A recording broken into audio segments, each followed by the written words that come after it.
Hey, folks, welcome, Michael Kraft. I'm happy to be here, Scott. So good to see you. I like your Hawaiian deal, man. It's like, and I'm like layered for Humboldt.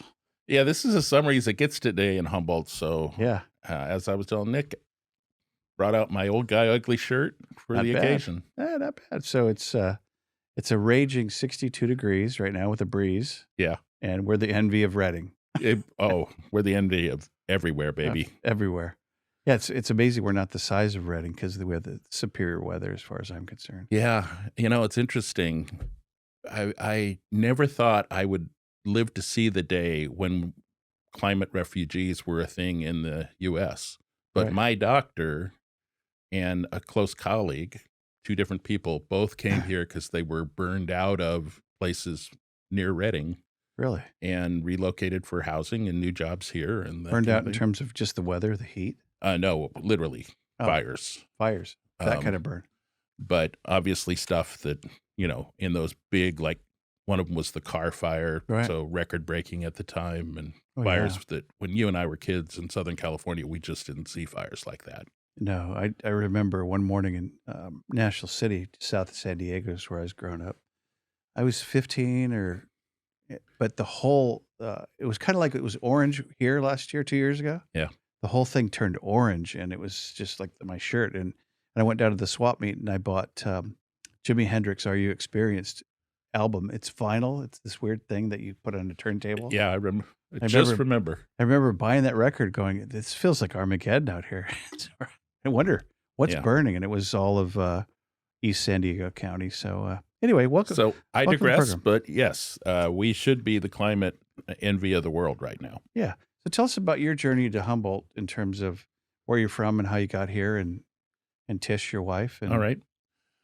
I was born in Wisconsin, but my father is a Southern California native, and we moved back to Orange County when I was 3.5. Did my kind of grade school years there, moved out to the Inland Empire, high school, college at UCR, and that's Riverside for you folks that are UC Riverside, yeah, yes. good school, right? Highlanders. Better now, Uh-huh. pretty good then. Okay. And so, And they're the Highlanders? yeah, it's like Scottish dudes. So they're not the anteaters like Santa Cruz? No. Wait, I'm sorry, No that's slugs, Irvine. No bulldogs, no tigers, no. Santa Cruz slugs. Guys in kilts. Yeah. But so as tends to happen, I got a job out of a connection from school and stayed down there for quite a while. Met my wife during college. And so at one point I took a job in northern Colorado, was there for 5 years. And the employer that brought me to northern Colorado, whom I had subsequently left, wanted me to come back, but to a job in California. And we negotiated about where that was because I wasn't interested in going back to greater LA or really any of the urban areas. And we compromised on Humboldt. Nice. And so I took that job for just a year, a 1-year contract. And then we struggled to stay for a year. And then Tish got a job that was very part-time, but they very quickly brought her to full-time. She still has that job 15 years later or more. And I got a job within a few weeks of that at the Small Business Development Center that I had for 7.5 years, where you and I met. Yep. And then from there, I went to Sokoy Personnel for 5 years and was recruited while there to go to work at Papa Barkley, the cannabis manufacturer. And what do you do there? So I joke that I have 2 titles and 6 hats, but my core work is around regulatory compliance.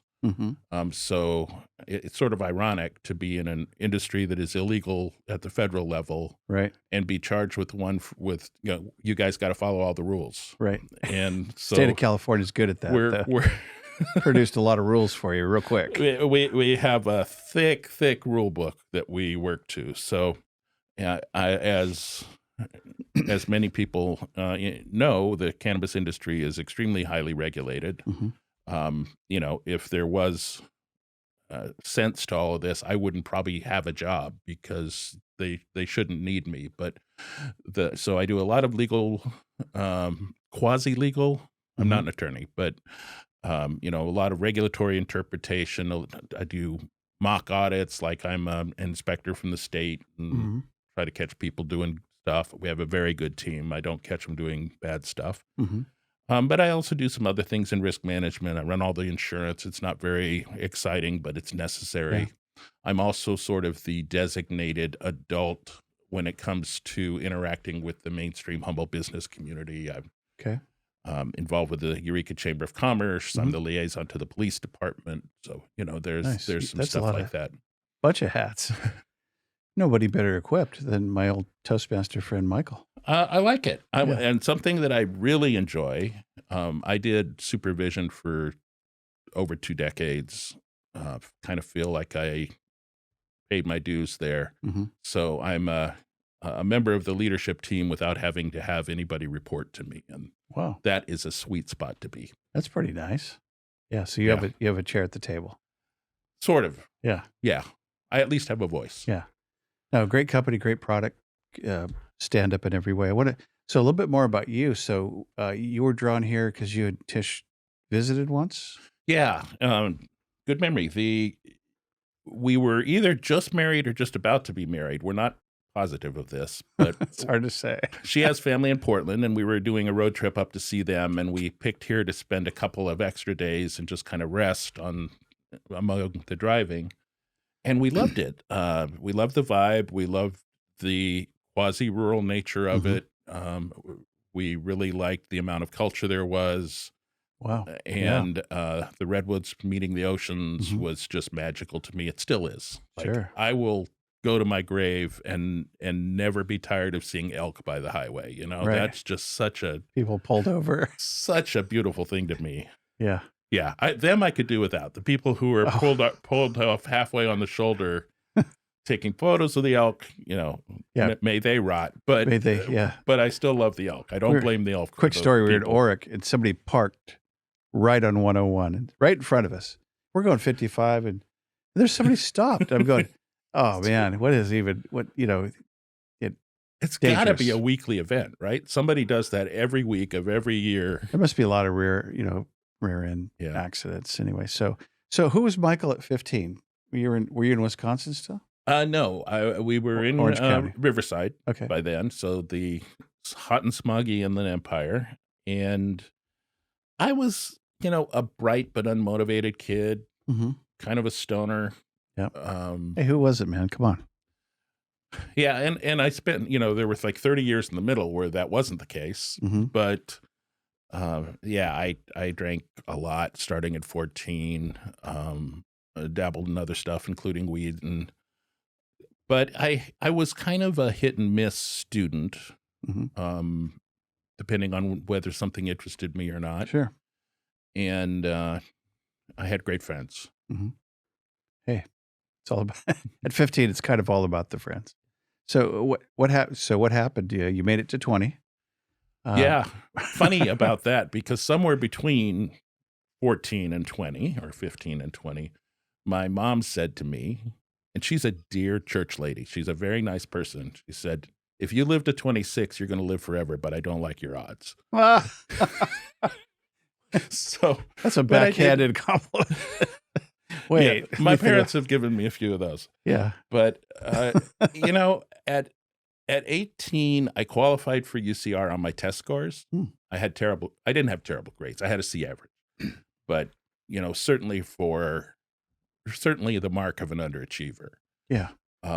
Legally, UC had to take me, basically, and the They needed the armpit money. of the armpit of the system at that time happened to be UC Riverside, my home school, the only one I was applying to anyway. Right. So, but once I got to college, I was doing it. I went there because I chose to, right? I Mhm. didn't have to. Mhm. And I had a lot of stuff that I was interested in. So I turned into a much better student. And, I just grew up. Yeah. Yeah. Stuff happens, and I got older. I like that. My dad used to say, because I was extremely overweight growing up, and he would say, Wanda, just let the kid grow up. And it's like, now that's my mantra at home and in my marriage. Uh-huh. Joni, just let me grow up.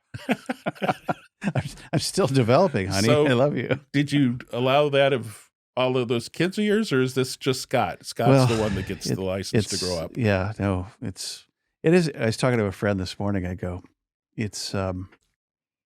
I'm really confident that your son's going to turn out great. He's a mess right now, and we all know it, and you see it, and you feel terrible. But I see him turning out great. My son, however, it's going to be close. If he graduates, if he makes it to 26, it's whatever. And I go, so it's funny, with those closest to us, we don't really get a perspective. And that's why we have community and friends.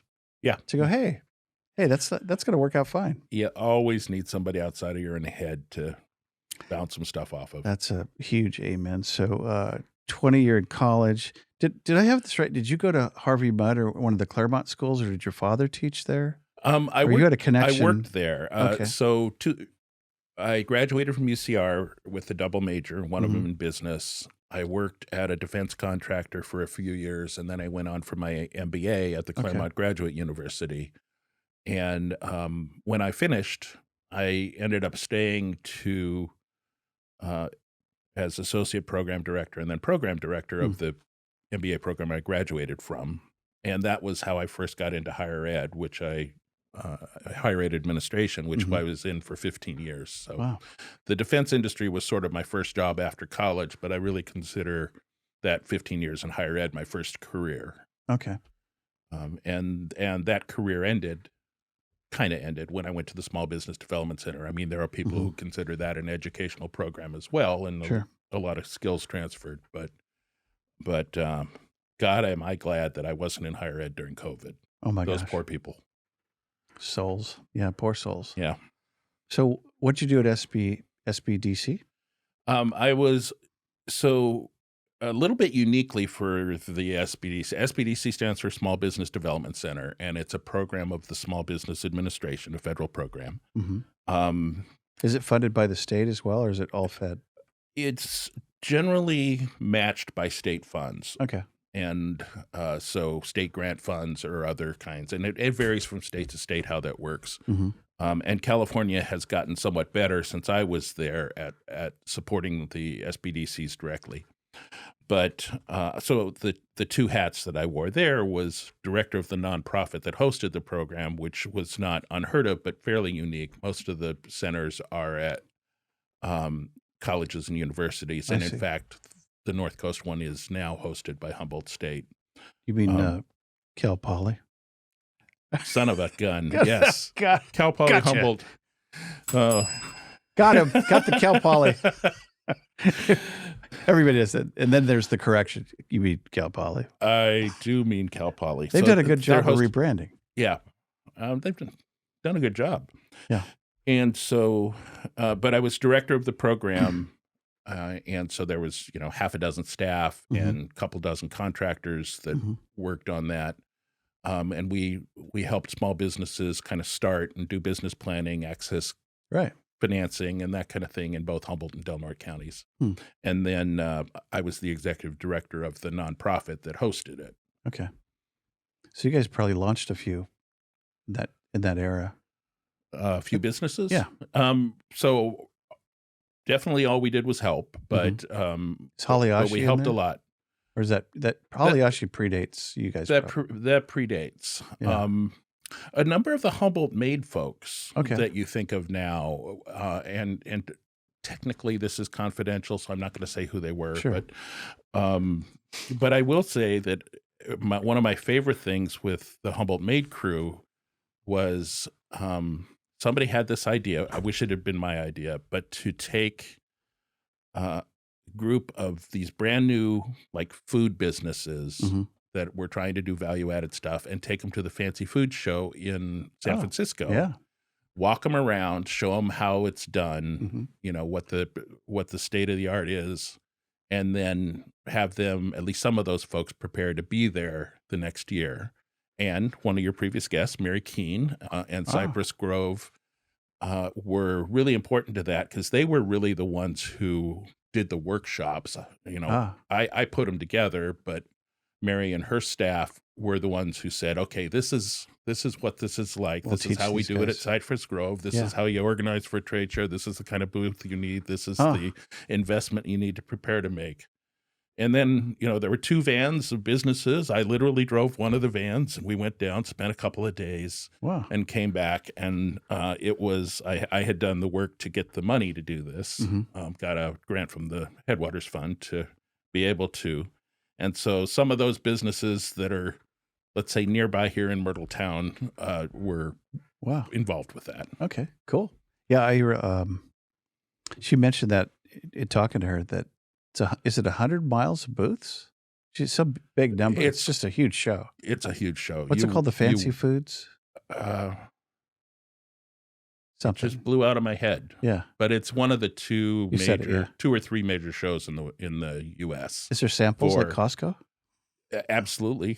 Absolutely. But they're all, they're like groovy, organic, fancy. Right. Come hungry, though. Yeah. That sounds like a lot of fun. Yeah, and that's where we met because the group hosted the Toastmasters meeting, the 12 o'clock on Thursdays, and then you joined. Yeah, we that wasn't actually the Small Business Development Center hosting. It was renting from Redwood Region Economic Development Commission, who were the Also major tenant of the building. Gotcha. So Toastmasters was a great experience. I'm not involved anymore, but probably was for 8 or 10 years. Yeah, you were I went all the way to Eagle Scout, so that's good. Probably the first and only significant educational thing I did since I finished my master's. Did you get the DTM, I did. Distinguished? Wow. Chops, that's not easy because you have to do something special to get that last. Don't you have to conduct a capstone requirement? Thing? Yeah, you got to write a thesis. And I actually, with the capstone, it's kind of like you have a thesis committee. You're required to have a committee of fellow Toastmasters who guide you. And the 3 people who did that are still friends that I get together with every month and have a couple drinks with. How about that? Huh. Yeah. Can't name names. Peter German, Susan Seaman, and Lynette Mullen. There you go. So, yeah. No, is Susan still our mayor? No, she only served. She served the 1 4-year term, and as of the beginning of this year, it became Kim Burgell. Gotcha. Okay. Gotcha. So, I'm a lousy podcast guest because this is like the 4th time I've knocked the mic. So I'm hoping that's not coming out in the audio. But if it is, I just explained what those hit it a few times. Yeah, that's all right. So, what do you see? Because you have this economic development portfolio and HR and job development. What do you see as the kind of the SWOT, the strengths, weaknesses, opportunities for Humboldt as a county? What are our challenges? What do you see coming around the pike, and how do we meet those? And it's a great time to ask that question. So first, I would say the headline is, of the things that are on our near-term, midterm, and like 10-year horizon, any one of 4 things that are quite significant that are happening now would have been considered huge 10 years ago. You think really about big, Nordic Aqua Farms, you think about the offshore wind and kind of the 2 or 3 different pieces of that. Actually making the stuff, which is what the Harbor District wants to do, running the windmills offshore, which is a total different thing. And then if you want to count this, how does the power get out of Humboldt? Because we can't use that much anywhere close to all of that. It's going to generate that much power? Yeah. Wow. I don't quote me on this, but I think I read like 10% maybe would power all of Humboldt of what's planned to go in this lease out there. So Aqua Farm, wind, Cal Poly, the expansion to Cal Poly is huge and obviously happens and is happening. Needs housing. Needs lots of stuff, but housing is a real. We didn't talk about this, and you may not know, but I'm on the planning commission for Eureka now. Oh, okay. And housing will be a continuing deal for us. So, I mean, from I guess I started with those are the opportunities that are pretty large. I think all of those the community should have the right to mold. I also hope we don't love them to death.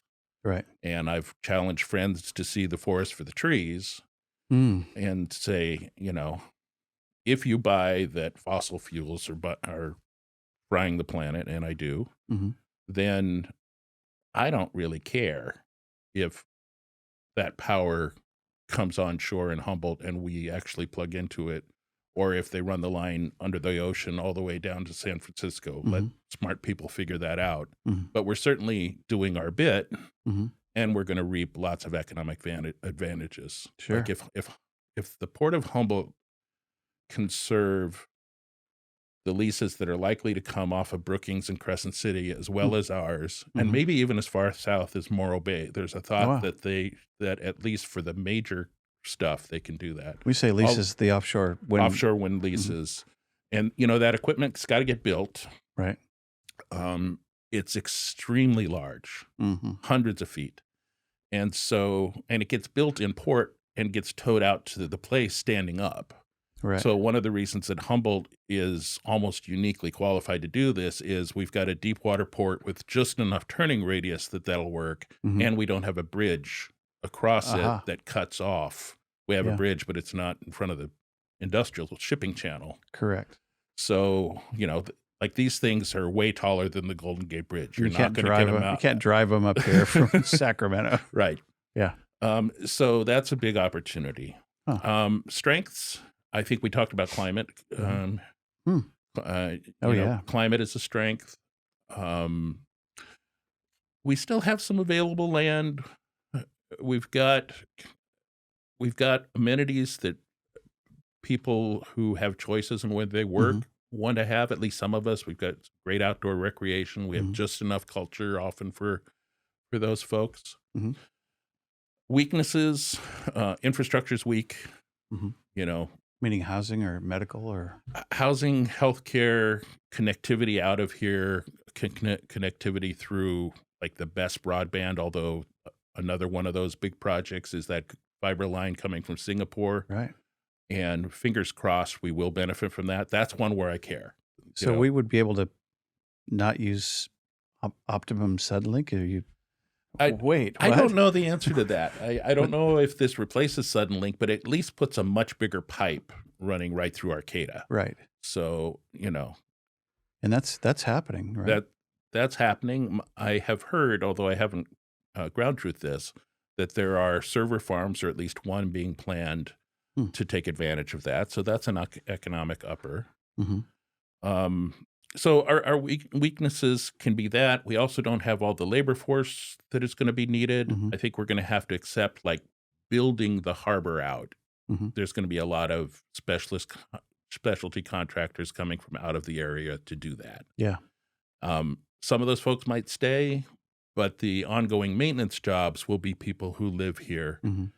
And I think, and there's going to be boats that go out to these things daily or weekly. Have to, right? That do kind of routine maintenance off 20 miles, 30 miles offshore. But they actually do occasionally, and I don't know if this is every 3 years or 10 years or what, but they tow the things back in for more major maintenance. Interesting. Okay. And then strengths, weaknesses, opportunities, threats. I think from a threat perspective, I mean, I won't think globally about all the threats that could be, but just a local threat is, we have a history of loving stuff to death, of saying no to things that are big and scary, of saying no to things that are in our backyards. And I think that is a threat to at least some of this. Kind of the obstructionist headspace that, it's too big, we can't do it, it's not in my backyard or whatever. Some of that, and also seeing the forest for the trees. And, everything you do at any kind of scale. So this energy conversion is a big scale thing. It's going to have environmental impacts. And I think work to do that smartly and make those impacts smaller is smart. But, some bird is going to run into a blade on these propellers. Absolutely. And we're going to have to be okay with that at some level. Right. If we try to be absolute purists about it, it'll never happen. This stuff won't happen, and we won't do our part to decarbonize the economy. Not to mention our kids and grandkids and great grandkids in Humboldt County that will have that diminishing opportunity. Yeah, I can argue both sides of that, but But yes, Yeah. we want your kids to be able to do something. I don't have kids, so I Yeah. have to think about your kids. But Yeah. your My kids kids, have all left. But that's not all true, but there's certainly, we could go to home ownership in California, but we won't do that. yeah. No, that's good. So tell me, planning commission. So for the city, and you guys are dealing with trying to do more housing and doing the high rises. Is that where I saw uh, our friends from Dick Taylor testified the waterfront space there was being considered as part of your, and that's where Arkley is not happy with. Yeah. So there are a number of the lots that the city owns that are being used in one way or another, and the ones that have caught the most attention are the city-owned kind of gravel dirt parking areas near the new Dick Taylor facility, Yeah. C to F Street. And I'm not a big housing person. I mean, I believe very firmly that we need housing at all levels. Sure. But I do want to make the distinction. This is not like supportive housing. This is not, let's scoop up the homeless and put them someplace. This is this is housing that, one of your kids would probably rent. That, if we had a family of two, a cook in a restaurant, a waitress in a restaurant, and their kid, this would be housing for them. It's also, Eureka's own code says that the ground floor of this stuff needs to be visitor serving and retail kinds of stuff. Gotcha. So it's going to be kind of this Back to the Future idea of apartments and houses over shops. Yeah. I don't think anybody with a straight face can argue that a bumpy dirt lot is the best use of that. And that's what we've had for decades. Yeah. So my hope is, and I, as a citizen, put in this input in the kind of same vehicle that anybody else has, like answered the website poll and that kind of stuff. My hope is that we keep some view corridors, that the boardwalk does not get shaded, and I don't think it will. We're not talking about that, and that the visitor serving stuff is as cool as it can be, and that those of us who live here would want to go to those things as well. Should still be a concert venue at over by Jack's Seafood or Second and Yeah, C. the plaza's not, they're not going to rip up that brick area. I just kind of saw that it'd be great to have a fifth floor above the bay, above Humboldt Bay. That'd be magical. The big patio and look out over. Oh, that would be the view. Have you heard what the view is going to be from that building where there's going to be a bar on the top shelf? On the top shelf. I bet the top shelf of it is the top floor. I've watched them build it for 2 years. It's no, I think it'll be remarkable. It's pretty high up. So I'm hoping for the view there. But yeah. And so I actually think it's going to be an improvement. And I'm a car person. I get around by cars. I park, and I've worked in either Henderson Center or downtown Eureka for almost all of the past 15 years, except for the kind of on my dining room table during COVID part of things. Right. And, I don't have a problem with parking. I always find a place to park. But, it's not that I have no sympathy for people who want to preserve the parking. I do think it's ironic that a number of the folks who are the loudest about this hate everything socialist except city-provided parking. Selective socialism. There's probably some of that around here. So, no, great answers and good perspective. So let's talk cannabis. Happy to do it. Yeah. So maybe a little history of Papa Barkley, and then let's talk about state of the union of the cannabis union. It's I think we'd be remiss to not start with this, how it all started, and some of the hippies that came up in even the late 60s, early 70s, and they just, everybody's back to earth anyway, so why don't we just do this too? And it was Ma and Pa cattle growing weed, and it was all good, and then one day they sold a little bit or traded some for some magic beans, or it became a commerce thing, and then it went from there. So I'll let you pick up the narrative. So I am So a lot of not people don't out know of this. So this will go to Texas, and Texas people are going, marijuana. My brother's in jail for one joint for 12 years. It's like, Yeah. it's like, it's a crazy world. And so Humboldt County, of course, in the Emerald Triangle, long history, several generations of growing weed, and mhm. and somewhat follows the narrative that you gave. When I first ended up at Papa Barkley, somebody said, you know, we're a guest in the house that these other people built. Huh. You know, the back to the landers and their kids, you know, are really a big part of the reason that we're here. Papa Barkley, I would say Papa Barkley's in Eureka instead of somewhere else in California for 3 reasons. Mhm. One is access to the best outdoor grown cannabis in the world. Mhm. And we're a premium brand. We want that. Mhm. It turns out that we probably could make a lot of our products from lesser weed, Mhm.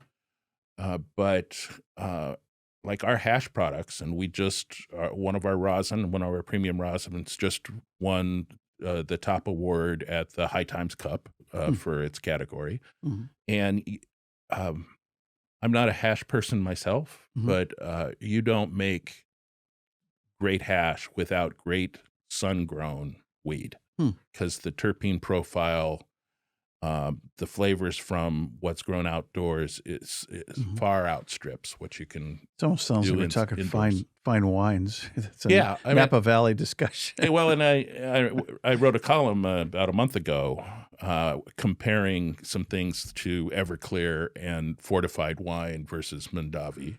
Sure. Sure. And we will come, I suspect, to some of the good newses and bad newses in the State of the Union stuff. So I'll hit that then. Sure. So access to that weed is reason one. Mhm. Eureka moved quite quickly. I Mhm. was on the Economic Development Commission at the time that legalization was approaching, and I Mm. thought we were moving slowly. But Mhm. relative to other jurisdictions in the state, we were one of the first to have a codified, clear, passed set of rules for weed companies to follow. This is Humboldt County or City of Eureka? City of Eureka. Okay. So we did get a number of folks, including Papa and Barkley, who said, we're going to go there because we can Mhm. get started. We know what the rules are. Yeah.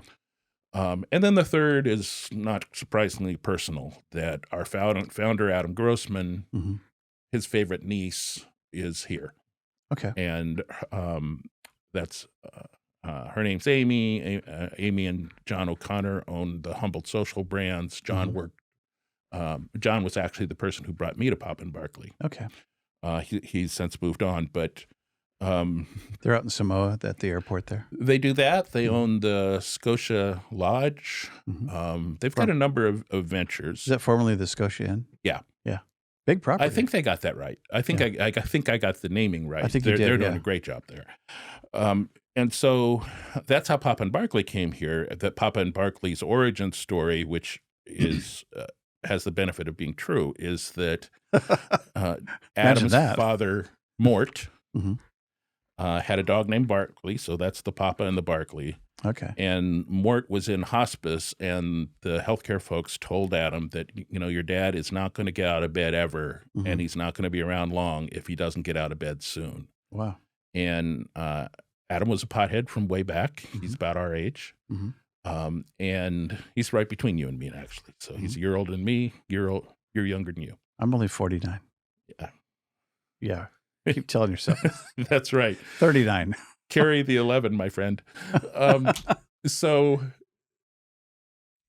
he called his old weed dealer. He got some Mhm. premium stuff. He put it in a crock pot with some oil, and Hmm. basically got a recipe off the internet. Mhm. But then he started working on it himself, and he came up with a salve, a balm that he put on his dad's back. Hmm. And in very short order, Mort was up and about, and Hmm. he lived several good years after that. Good story. Yeah. Both Papa and Mort have passed on now, Mhm. but that pain balm became this kind of first product of Papa and Barkley, and it's still the largest selling balm in California dispensaries. Wow. So that's kind of the wellness heart of the company. Mm-hmm. Um, so that's how Papa Barkley came to be here, Sure. and how Papa Barkley came to be. So there's the edible portion of that. There's the salve and wellness part. Yeah, so we have several products. We've got a line of edibles. Mm-hmm. Also at the High Times Cup, our chocolate caramel filled bites won their top, the top prize in their category. Wow. Just to die for. They're so good. Hmm. And so we've got gummies and chocolates. We've got tinctures and capsules. We've got pain balms, body lotion. So we're in a lot of the niche Mm-hmm. parts. The edibles is the biggest category that we're Mhm. in. We also have concentrates, so both rosin and hash, Mhm. water hash. Are those designed to be smoked? Or Generally, people use a dab rig for them, is but that a vaporizing kind of a? yeah, it's not a vape pen, but you got basically the right idea. Okay, gotcha. Yeah, so this is yeah, so you're pretty diverse Yeah. then. Yeah. And so our kind of recent introductions that we're pretty happy with are a suite of products that are designed for sleep, Mm-hmm. capsules, tinctures, capsules and gummies for sure, and this P&B Kitchen, which is that edibles line that Okay. is doing pretty well. How's the sleep stuff work? I'm interested personally because I'm at 49. I don't sleep nearly as well as I used Yeah. to. And, So, to get up in the middle of the night, then to go back to sleep is this arduous thing. And then, do you remember Mexican brickweed? yeah, our family called it ditchweed. Okay. Yeah. So, in San Diego in the 70s, you would have had this kind of brown, seedy stuff. Terrible. Oh, Well, it's an interesting thing that part of the reason that gave you such amazing couch luck, like you just wanted to look at your shoes for hours, is that THC degrades over time, and especially if it's exposed to light, into something called CBN. And I can't remember what that chemical is spelled out, but it promotes sleep. okay. So we have a proprietary process where we actually degrades THC to produce CBN in precise ratios. Mm-hmm. And so our sleep suite is based on a certain amount of THC and CBN together. I got you. And a lot of people swear by it. And we also have a CBD, CBN only version that we sell nationwide. And it's rapidly becoming our best selling product outside of California. So we sell CBD products nationwide. We sell THC only in California. Gotcha. Interestingly for me, I'm one of the people where it has an opposite effect. The CBN actually does something strange, so Yeah. I don't sleep as well. Yeah. But THC and CBD both help me sleep. So Yeah. I get 7.5 to 10 hours a night, buddy. Yeah. That's a big range. Yeah, it's funny how common problems, sleep problems, and then my shoulder hurts. So it meets that need. So marijuana grew from the early 70s, late 60s, expanded in Humboldt. Were you implying that a lot of that money helped build out some of the jobs? I mean, I both of us know some of the people that have started businesses. Yeah, I 30 wasn't years implying it, but I will just flat out say it that they were funded absolutely by money. A number of businesses were funded that way. A number of people, supplemented their income that way. I think a lot of what made Humboldt cool to me when Tish and I visited were some of those funky, artsy things that wouldn't have been possible without the kind of infusion of money that underground weed provided here. Yeah. So it has a baseline. And like you didn't have to be a starving artist if you could garden on the side. Right. You could create amazing things. And you can get much smarter people than me to come on here about cultivation and that history. I certainly have been aware of the industry, and I've worked with it in various ways before coming to Papa Barkley. But the last 4.5 years are honestly the only times that I've worked in the industry. So, manufacturing, the rules, the workforce stuff, I'm probably kind of smart relative to others on that. I think a Napa or Lodi and the husbandry of the wine industry and how that had to have come along. And both in the gardening of the grape, but also the processing. Yeah. So it all is kind of parallel metaphor. So in that analogy, we would be choosing to take grapes that somebody else grew, and are we fermenting them in metal, or are we fermenting them in oak? Mm. Are we aging them for a long time? Are we leaving the skins on? I mean, Yeah. all of that kind of stuff we decide, and we make very, very good products as that. But the magic that is in that grape, we're not responsible for that. Right. There's really talented growers. We've got great farm partners. And, knock wood, and the table here is wood, our partners seem to be making it, our cultivation partners, and it's rough out there. I mean, and it's not that they're having an easy time, but I feel pretty good about their odds of surviving. Nice. So legalism, we got legal, what, in 16, 15? 16-ish. Yeah. In your opinion, was it overly regulated right away by county, state, fed? Or the feds didn't really regulate. Yeah, you're correct. Not the feds, but we came in between the state and we deal with the city. All of our operations are within the city limits of Eureka. So the two entities that in my job I deal with on a weekly basis are the city of Eureka and the state of California. Gotcha. And together the rules were deep, in some cases onerous, and I wouldn't have a job if we didn't have all of these rules. So I'm sort of biting the hand that feeds me, but there's way too many rules. Yeah. Let me just come in and make some government snarky comment here. Insert government snarky.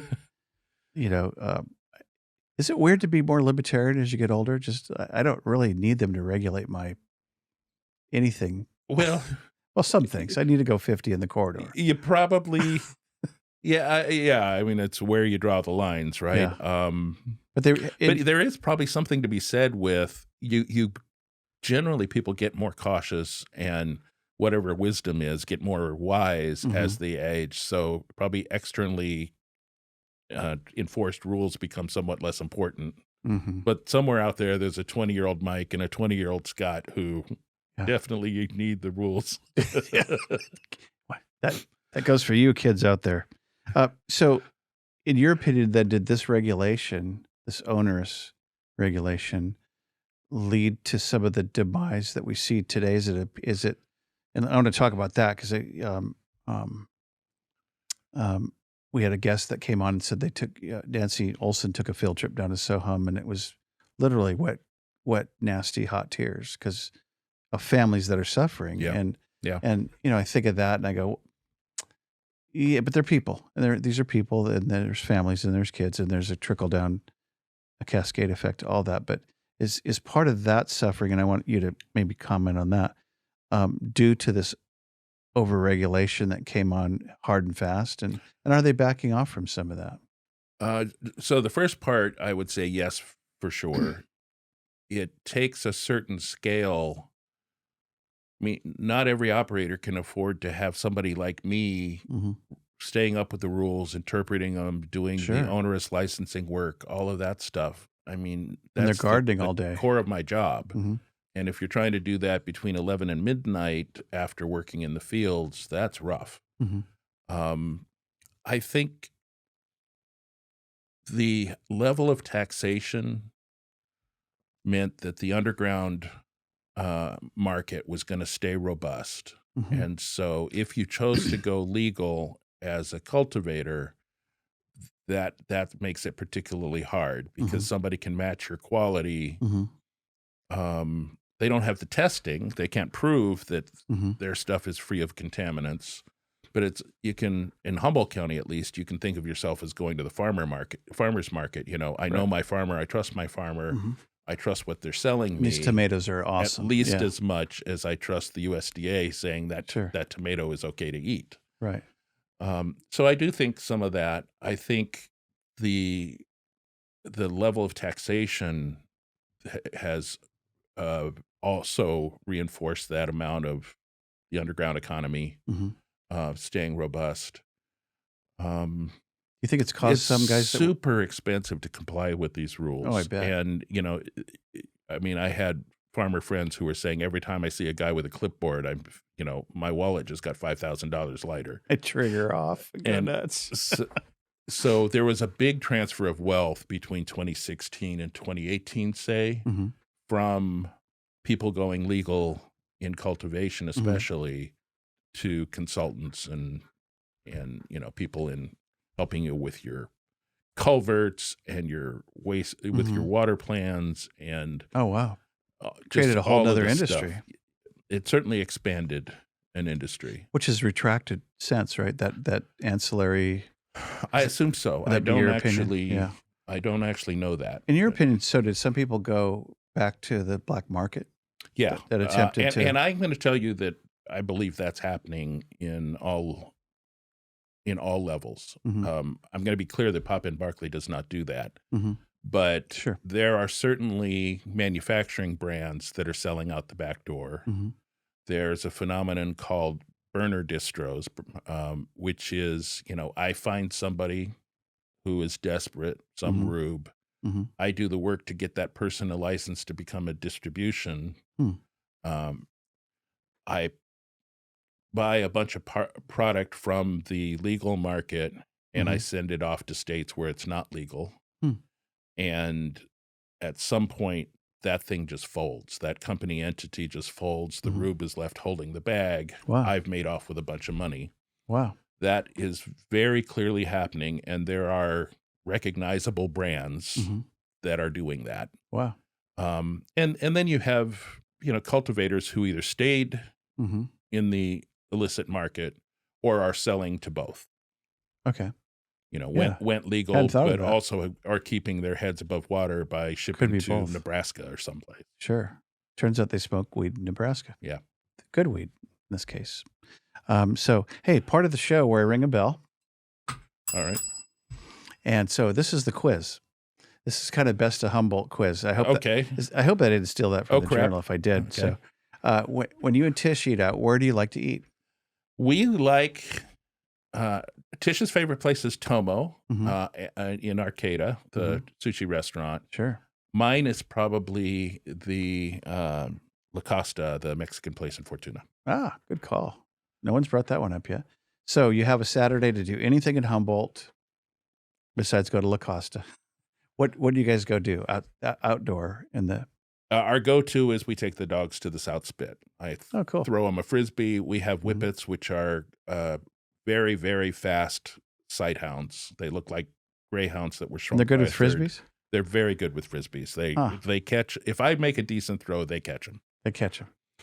Yeah. Cool. Where do you go for coffee? I have to say, mostly I brew my own coffee, and I brew good coffee, but Old Town Coffee and Chocolates would be my other go-to source. And if I'm going to do a meeting, I'll either go there over coffee, or I'll go to Los Bagels. Ah, good one. Tell me about, so you guys have to hike a trail, any trail, pick one. Where would you guys go hike? Not a beach. Not a beach. Okay. Trillium Falls. Ah, good call. Prairie Creek. Yep. Yeah, Joni took me up there. It's pretty magical. By the way, I will say this to the world. I have a pulled groin, which I'd got in friggin' Fern Canyon. I slipped on a slimy rock on a wet day. Oh, no. I went, this is a walk, not a hike, This but I can't be still good. managed to hurt myself. Did you get out okay? Yeah. And it's annoying. It's not debilitating. Yeah. No, I hear you. So how do you think we quiz is over. How do we make a difference in Humboldt? Just besides business development, what do you see Joe and Linda, common person, doing to make this a better place to live? Well, the cool thing is everybody here can make a difference if they choose to. Find the nonprofit board, find the thing that you're interested in. Good. Yeah. There's Volunteer. so many opportunities to step up and volunteer that, you do not have to be an elite person to do great stuff here. And so, and that fits with my own philosophy, especially as I've gotten older and kind of narrowed my focus. I just want to feel like at the end of the week, I did a little bit of good in this corner of the world where I live. Yeah. And the opportunities for that abound. Yeah, no, there is. I just got invited to serve on a board. What did Groucho say?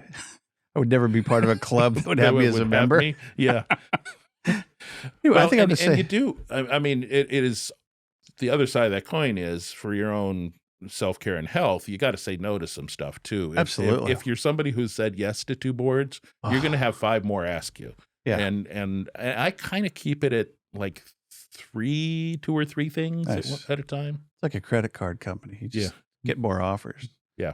So usually I save this for the beginning, so I'll ask it at the end, which we're winding down. Who is Michael Kraft, and what do you want?